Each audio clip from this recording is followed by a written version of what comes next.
rentrer dans la pratique.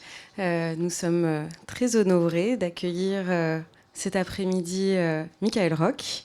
Michael Roch qui est écrivain et scénariste de science-fiction. Il vit et travaille en Martinique et c'est un écrivain très très prolifique. Il est né en 87, il a déjà publié 6 romans, dont Moi, Peter Pan, Le Livre Jaune et Les Vicariants aux éditions Mu. Mortal Derby et 12 chez Walrus, et donc plus récemment 2 livres sur lesquels on va un petit peu plus se concentrer, donc Témaon qui a été publié en 2022 chez La Volte, et Les choses immobiles, Incandescence d'une littérature du marronnage, qui a été publié en 2023. Donc son travail, vous allez le voir, est important pour de nombreuses raisons. Il y en a 2 que je voudrais citer. Donc, ce sont 2 romans qui sont afro-caribéens centrés. Ils permettent donc de déplacer la focale de l'Europe. Et ensuite, il travaille des langues aussi qui ont été longtemps déconsidérées en Europe, en France, donc qui sont notamment le créole, mais d'autres langues plus précises dans Témaon. Et ce qui est important, c'est pas seulement le langage, mais ça on en discutait hier, c'est aussi un style d'écriture vraiment très particulier. Et sur lequel aussi il va s'appuyer un petit peu plus, qui peut être un petit peu justement déroutant dans son style narratif pour quelqu'un qui a l'habitude de lire des romans européens. Et voilà. Donc deux autres choses que je voulais rapidement dire sur Témaon. Donc c'est un roman afro-caribéen et cyberpunk qui a été aussi inspiré par le concept de Tout Monde d'Édouard Glissant. Et donc plutôt que de proposer une utopie ou une dystopie, l'idée était de proposer une contre-dystopie. Et donc ça, c'est peut-être un concept dont on pourra parler un petit peu plus tard. Et nous verrons aussi comment Michael Roch a, de manière littéraire, investi le marronnage, donc qui est l'évasion des personnes esclavisées pendant l'époque coloniale, et qu'il développe dans Les choses immobiles. Donc Michael, nous sommes impatients de t'écouter et nous te remercions d'être ici.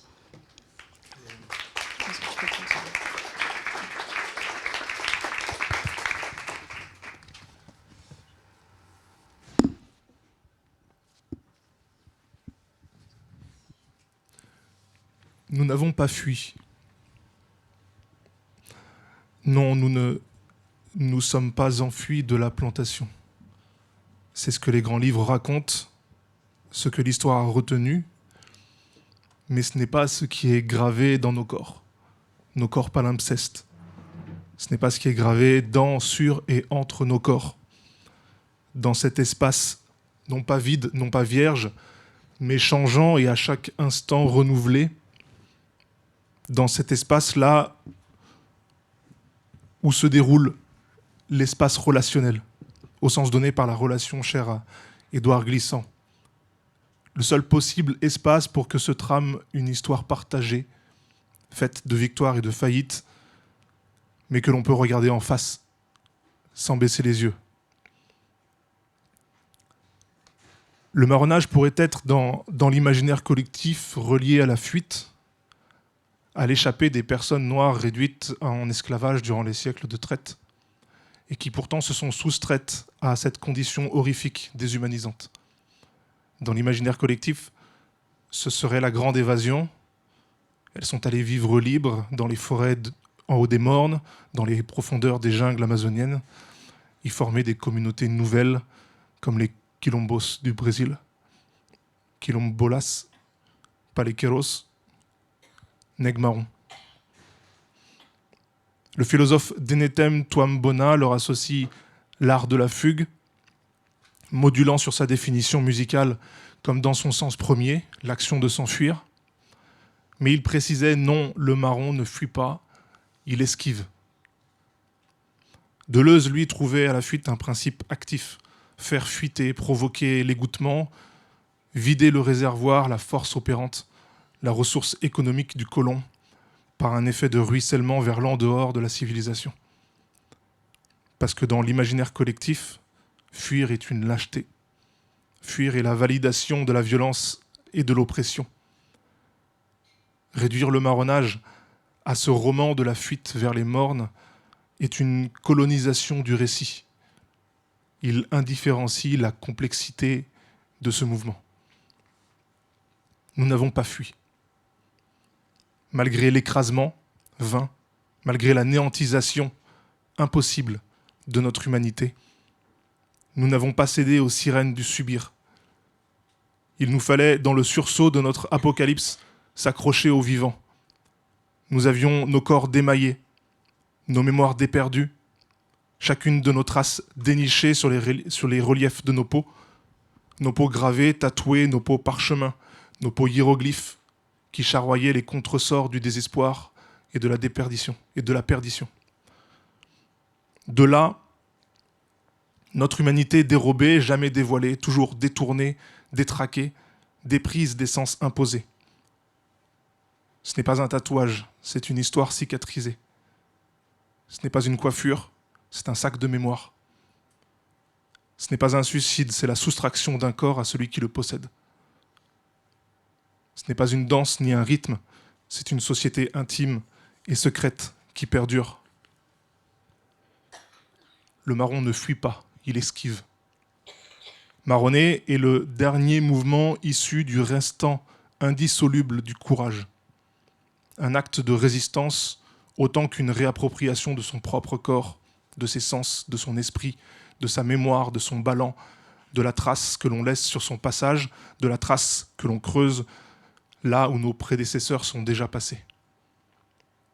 Quilombolas, Palequeros, Garifunas, Bushi Condesama, Maroons et Neg Marron. Le marron ne fuit pas, non. Il s'opacifie. Il se mêle alentour, l'utilise pour se fondre en lui, derrière lui. Il se couvre de ses rythmes, il se masque de l'esprit de ses ancêtres. Il chevauchera d'autres modes d'être et de faire, transposant son corps et ses visions, parfois même transitionnant son genre. On le voit où il n'est pas, il est où on ne le voit pas. Il ne fuit pas, non, il syncrétise. Il camoufle, derrière les mots et l'imaginaire du colon, son propre monde. Combien de messes vaudounes commencent par chants et prières chrétiennes, en attendant que le maître s'endorme, en attendant qu'il ferme l'oreille. Combien de lois, principes de vie, s'associent au sein du calendrier, comme pour signifier l'impossibilité de leur négation face à l'agressivité des évangélisations des îles de la Caraïbe, Haïti la première. Il existe plusieurs formes de marronnage.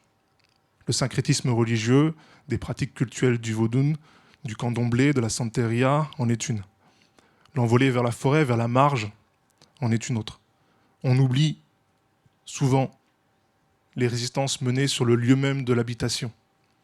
Les résistances de celles et ceux qui sont restés dans l'esclavage, mais qui vont dire « an » au maître pour ne pas dire « oui », qui vont dire « an » pour ne pas dire « non ».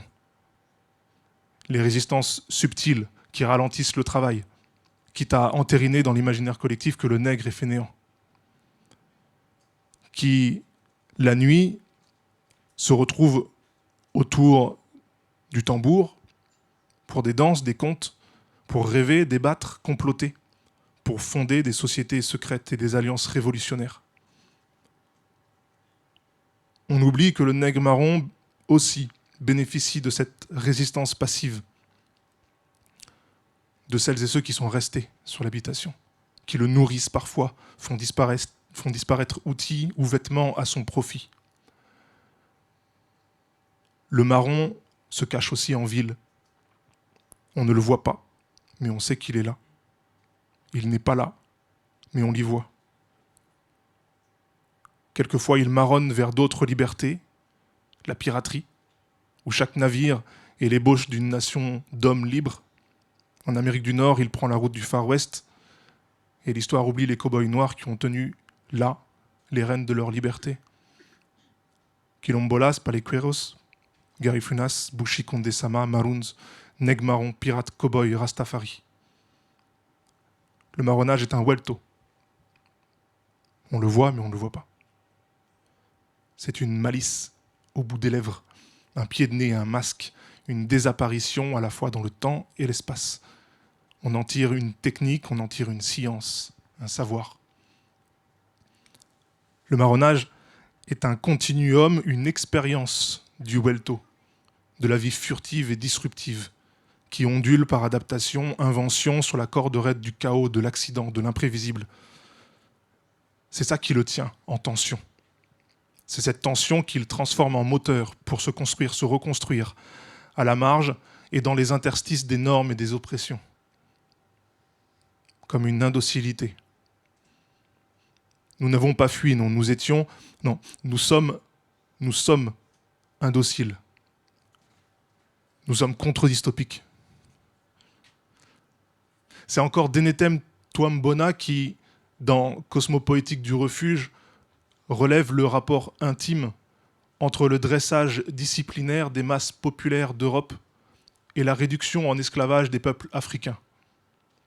C'est que l'oppression capitaliste européenne qui considère ces classes ouvrières comme une simple ressource économique, une main-d'œuvre corvéable à merci dont elle se débarrasse aisément puisque remplaçable, qui considère que le rendement et la productivité vaut largement plus que le bien-être de ses cadres, qui considère mater chaque mouvement social par toujours plus de violences policières, qui considère la surveillance de masse et le fichage de tout individu, c'est que cette oppression-là a pu d'abord expérimenter ses principes managériaux et liberticides durant 4 siècles de traite esclavagiste. C'est en effet dans le bouillon de cette époque que naît le capitalisme morbide qui réduira absolument tout à une denrée négociable et consommable. Tout, surtout l'humain, surtout la terre, surtout la vie. Aujourd'hui, notre capitalisme est, chaque jour passé, la plus belle réalisation dystopique de l'humanité. Nous sommes contre-dystopiques. Nous refusons l'assimilation. Nous refusons notre négation, notre extraction. Nous refusons la prédation, la destruction du monde et des cultures qui le composent. Nous sommes contre-dystopiques, le terme était sous nos yeux. Pour en saisir le sens, il s'agit de se plier à un jeu d'opposés. Dystopie, utopie, dans un premier temps. Deux termes que l'on connaît déjà. Le premier, dystopie, se réfère à un système dans lequel l'individu, parce qu'il est oppressé et contraint, ne pourra jamais, au grand jamais, atteindre le bonheur. Le second, utopie, le lieu qui n'existe pas, est le lieu de l'idéal, le lieu du bonheur où la vie en communauté est rendue parfaite.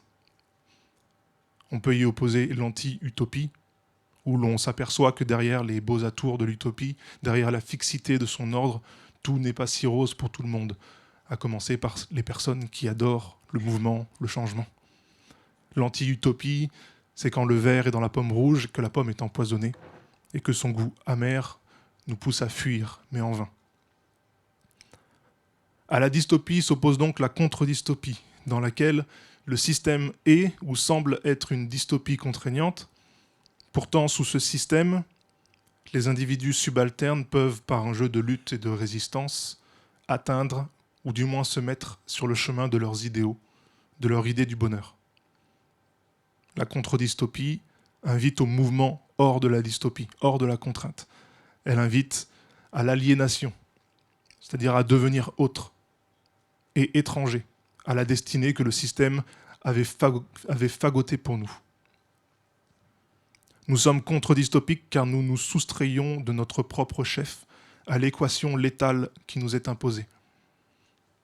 Dans un dernier effort ou par un ultime courage salvateur, nous retrouvons notre agentivité, nous nous émancipons, nous marronnons en somme, vers la forêt, en haut des mornes, ou bien ici là, à l'interstice, dans la marge invisible, l'angle mort. Et nous nous tenons, nous restons, nous vivons en tension dans cet espace d'un angoissant imprévisible, peut-être, mais un espace dans lequel nous saurons nous adapter, nous réinventer et nous appartenir pleinement. Car en réalité, depuis combien de temps connaissons-nous cette forêt, ce morne ? Depuis combien de temps pratiquons-nous la malice, le rire du welto ? Depuis combien de temps discutons-nous avec l'invisible ? La forêt n'était pas vierge, non. lorsque les Anglais, les Espagnols, les Français et les Hollandais sont arrivés. Nous savons comment serpenter dans le dédale des mangroves. Nous discernons les traces entre les pins et les séquoias.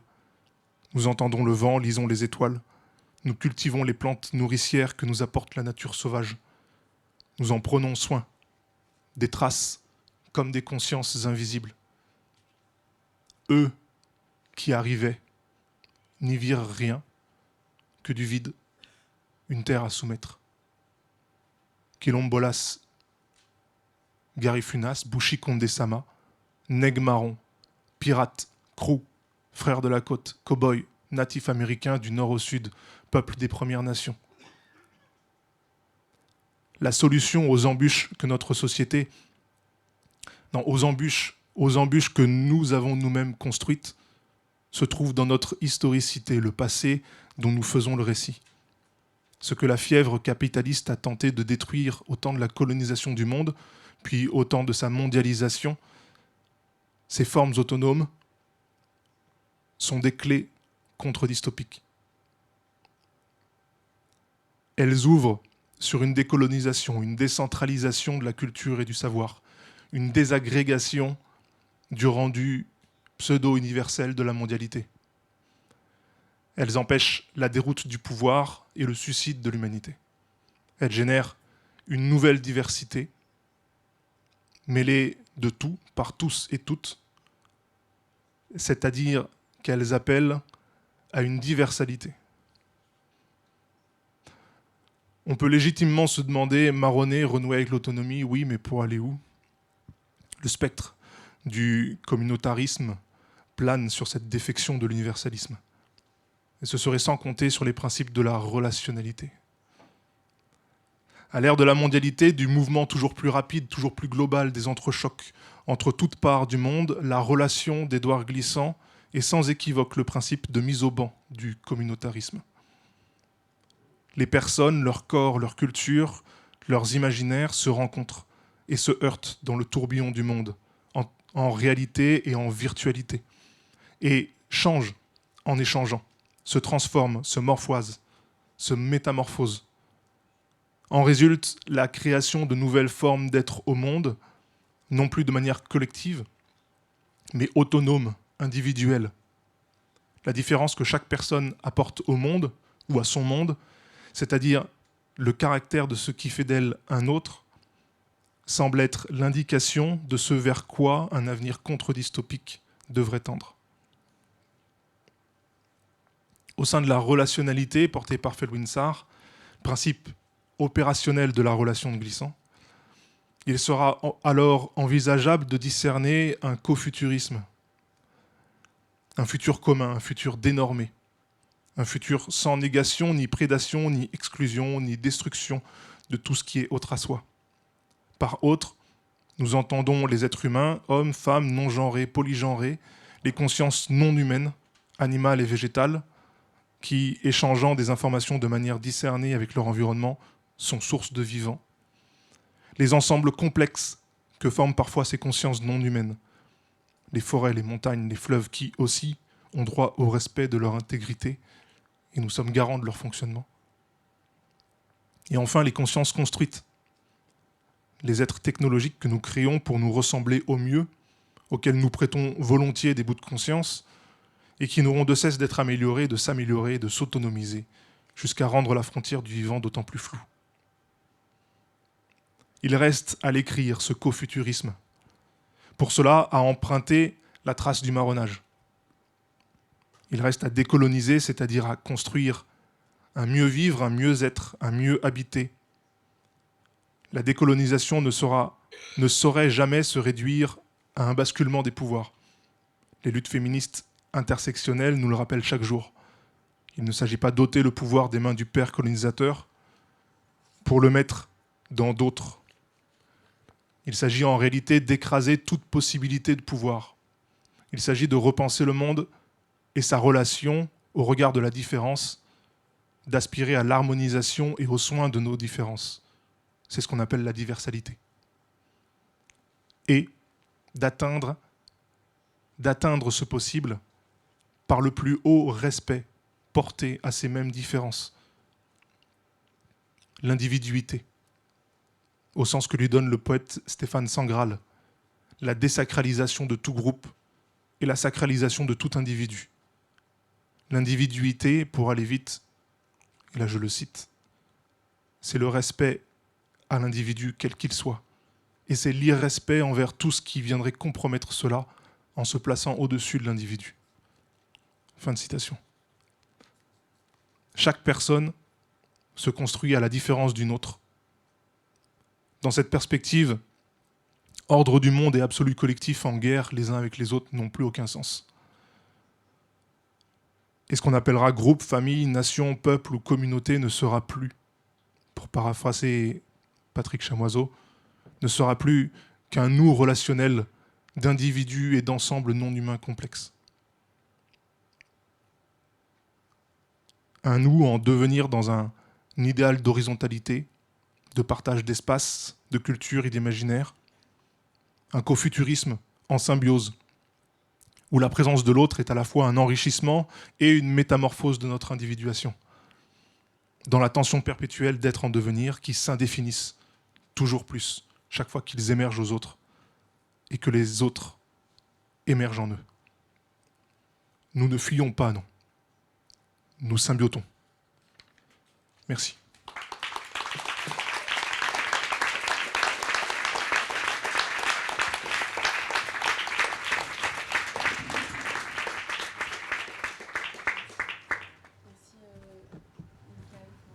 Ce magnifique texte. C'est toujours un peu étonnant en fait, d'avoir un auteur qui vient parler et qui lit pas ses livres, et en fait on entend résonner un petit peu tous les personnages de tes différents romans. Je me demandais peut-être si tu pouvais parler concrètement d'un de tes personnages, parce qu'en fait il y a beaucoup de personnages qui sont donc en lutte, spécifiquement donc dans Témaon et dans les choses immobiles. Ils sont dans une lutte armée, aussi certains. Est-ce que tu peux peut-être nous donner un exemple pour qu'on comprenne un petit peu mieux aussi le rapport entre donc ce texte qui est donc comme toutes les voix de tes livres aussi. Toutes les voix de mes bouquins et des bouquins futurs. Oui. Parce qu'effectivement, le texte que j'ai écrit pour le symposium se place dans la continuité de... le roman, c'est toujours un aboutissement finalement d'une pensée à un moment donné. Et donc du coup, pour passer à la suite, il faut réfléchir à d'autres choses. Emmagasiner d'autres sources, aller plus loin. Et donc là, effectivement, ça va un peu plus loin déjà que les voix de mes personnages.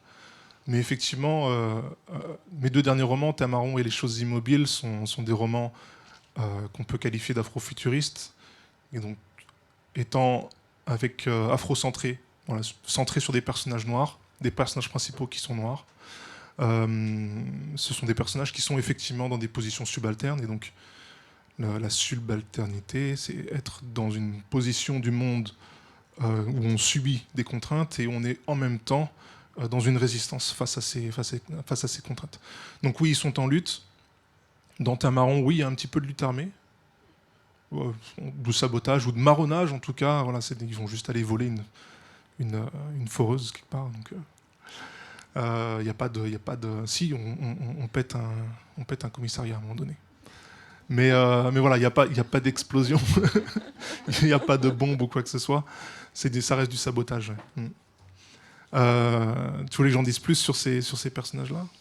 Ou peut-être les choses immobiles aussi, parce que donc les choses immobiles est, comme tu me l'expliquais, le préquel de Témaon, et donc on comprend aussi comment cette lutte prend forme dans les choses immobiles, et c'est un récit à la fois donc il y a à la fois toute une intériorité qui parle, ce sujet dont on entend toutes les pensées, et puis en même temps un récit beaucoup plus concret. Peut-être que tu peux nous en dire deux mots. Les choses immobiles, effectivement, c'est un récit qui possède plusieurs lectures. La première, c'est celle du personnage principal qui va naviguer entre ce qui se passe à l'intérieur de lui et son extériorité. Comment il va emmagasiner un choc culturel C'est un roman qui se base sur l'expérience des vies métisses, avec ce personnage Charles qui revient en Martinique au contact de son frère qu'il a quasiment jamais vu de sa vie. Et il ne connaît pas du tout la Martinique, et son frère, lui, est engagé dans une lutte indépendantiste extrémiste, puisqu'il est à la limite du terrorisme pour le coup. Et c'est leur chute un petit peu dans ce gouffre dans ce gouffre identitaire. C'est leur chute et comment ces deux hommes en ressortent, chacun à leur manière. L'autre niveau de lecture, c'est ce rapport à la violence, justement. Violence ici qui est le leitmotiv de cette lutte pour l'indépendance, qui est une violence non seulement contre la société, contre l'État français présent ou non présent aux Antilles, et c'est aussi une violence qu'on fait contre soi-même en tant qu'humanité. Une violence qui est insidieuse et qui nous mène indubitablement vers du fascisme, tout simplement, un autofascisme, un fascisme que l'on va porter dans notre petit groupe, et puis de ce petit groupe le rendre encore plus violent quand on l'impose à la société. C'est vraiment un roman qui a été porté par les visions d'Umberto Eco. Il a fait un petit fascicule qui s'appelle Reconnaître le fascisme, c'était assez simple à lire. Vous avez dedans toutes les cases à cocher pour savoir si votre manière d'être au monde est fascisante ou pas. C'est pratique. Ouais. Est-ce qu'il y a d'autres questions que vous voudriez poser à Michael ? Bonjour, merci. Je vais poser une question qui n'a pas forcément à voir avec ce que vous venez de lire, mais merci. Dans Thème Maon, il y a un travail qui est fait sur la langue, sur le créole qui rentre dans le texte et qui n'est jamais expliqué. Et je me demande un peu comment vous avez pensé ce travail comment vous avez fait les choix d'introduire le créole, de ne pas l'expliquer, comment on dirait un peu un slang, mais je ne sais pas si ça a été pensé comme ça. Ça n'a pas du tout été pensé comme un slang, mais vraiment comme une langue à part entière. Le créole est très vivant dans les espaces urbains, dans la famille, dans les cercles d'amis, aux Antilles. Les gens le parlent. C'était un choix politique de vouloir placer ce créole dans ce texte et de ne pas le traduire, de ne pas le mettre en italique, de ne pas lui coller une astérix pour le mettre encore une fois dans la marge, en tout cas mettre sa traduction dans la marge. C'était une manière de faire vivre cette langue et de la mettre au même niveau que la langue française et que toutes les autres langues qui sont en présence aux Antilles. Donc de cette même manière, dans le bouquin, vous allez retrouver de l'anglais et de l'espagnol non traduit. Et c'est vraiment cette idée de, je le disais là dans le texte, il y a quand même des liens, de refuser tout pouvoir, de mettre à bas toute domination d'une langue sur l'autre. Et c'est le combat le combat intérieur d'un des personnages, de Pat, justement, à savoir comment ça se passe en lui entre ce créole et ce français. Qu'est-ce qui prend le pas sur l'autre? Est-ce que c'est une espèce de maladie qu'il a chopée qui vient l'infecter finalement, cette présence du français dans sa langue? Et comment il s'en sort et comment d'autres personnages en sortent? Voilà, c'est un roman à plusieurs voix. Et on a ce jeune de Néo-Marseille qui arrive... lui, par contre, avec l'argot, l'argot des banlieues, qui vient se mêler de languedocien, pas de languedocien, de provincial, pardon. De provincial, mêler tout ça au français, et ça donne un texte qui est hyper riche dans cette... je trouve en tout cas, dans cette concomitance des langues. Ouais. Et c'est justement quelque chose qu'on se disait hier, c'est que le créole est parlé vraiment, c'est la langue de la rue.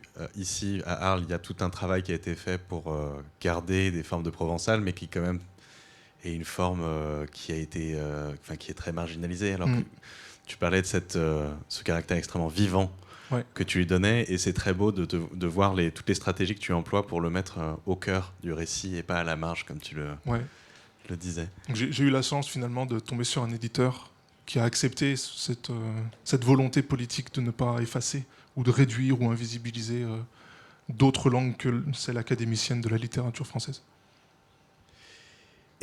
On a le temps peut-être pour une dernière question avant de prendre une courte pause? Sinon, on peut aussi applaudir Michael Rock et le remercier.